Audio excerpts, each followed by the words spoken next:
Од неодамна започна да работи ракометен клуб во склоп на основното училиште Никола Карев. Инспиратор и идеен творец на неговото формирање е волонтерката на Павел Шатев, Гертруда Коима од Естонија. Немаше женски ракометен клуб во Кучани, па го формиравме клубот заедно со наставниот кадар на почетокот на октомври. Кога почнавме, девојчињата немаа големи познавања од ракометната игра, но сега сум навистина горда на нив.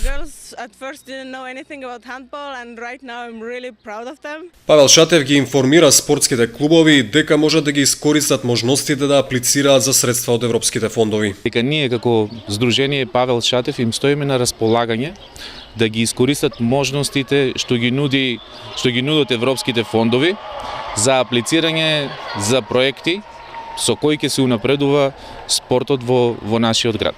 Значи секој спортски клуб, дали тоа ќе биде фудбалски, ракометен, пинг-понг клуб, навивачките групи исто така, тука спаѓаат и значи здруженија на судии, здруженија на спортски новинари доколку има во нашиот град.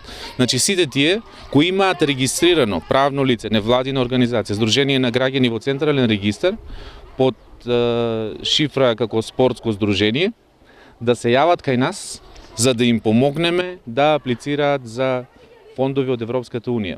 Со програмата Еразмус Плюс 2014 на клубовите и спортските организации на располагање им стои можноста да аплицираат за грантови до 2 милиони евра. Од организацијата упатија апел. Значи сите заинтересирани со документ тековна состојба од Централен регистар можат да дојдат во нашата канцеларија која се наоѓа кај основното училиште Раде Кратовче во Кочани спроти џамијата и да ме побараат таму. Значи не се потребни врски, не се потребни лобирања.